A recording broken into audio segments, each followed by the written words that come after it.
हिंदुस्तान में जो भी आदमी रहता है, अगर वो किसी दूसरे स्टेट में माइग्रेट भी करता है या काम के लिए भी जाता है, तो मैं समझता हूं कि हिंदी भाषा जो हमारी बोली जाती है, उर्दू हिंदी मिक्स करके, ये भाषा हर स्टेट में है।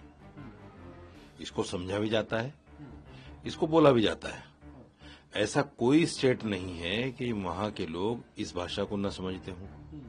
बोलना, मैं समझता हूं कि वहां के लोग न बोल सकते हों, ये तो हो सकता है, लेकिन न समझें ये नहीं हो सकता।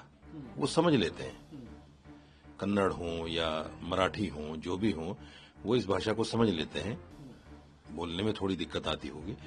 तो ये चीजें असल में ऐसी हैं। देखिए, मैं आपको बताता हूं, संविधान कुछ चीजों की हमें इजाजत देता है।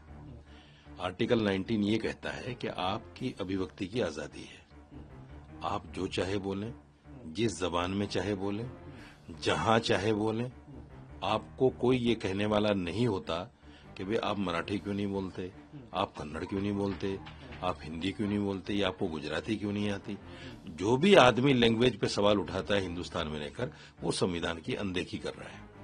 संविधान हमें इजाजत देता है और संविधान के ऊपर कोई नहीं हो सकता, चाहे वो मोहन भागवत हो, इवन वो देश के राष्ट्रपति भी हों, प्रधानमंत्री भी हों, संविधान से ऊपर नहीं है कोई भी।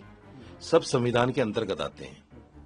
इसलिए संविधान के आगे जाकर कोई बात कहना, मैं समझता हूं ये उचित नहीं है। आरएसएस प्रमुख डॉक्टर मोहन भागवत जी ने जो बातें कही हैं वो बड़ी संजीदा बातें हैं, गौर करने वाली बातें हैं कि नस्ल के भेदभाव, भाषा और क्षेत्र को लेकर के किसी पर हमला नहीं किया जा सकता, और इस तरह के हमला करने से नफरत फैलती है और आपस में टकराव होती है।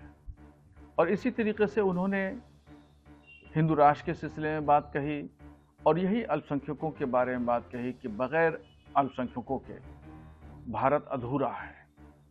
और वो इस बात को कहते रहे कि भारत हिंदू राष्ट्र है, वो इस नज़रिए को मानते हैं, और अगर कोई हिंदू राष्ट्र मानता है तो इसमें किसी को एतराज़ नहीं होना चाहिए। चूँकि हमारी जो मुमलिकत है, यानी देश है, वो देश संविधान के तहत चलता है और संविधान सेकुलर है।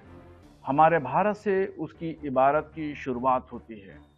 मोहन भागवत जी ने जब मस्जिदों पर बहुत ज़्यादा मुकदमात हो रहे थे, जगह जगह मस्जिदों के मामलात निकल रहे थे, तो एक बड़ी प्यारी बात कही थी। उन्होंने कहा था कि अपने लोगों को समझाते हुए उन्होंने कहा था कि हर मस्जिद के नीचे मंदिर मत तलाश करो।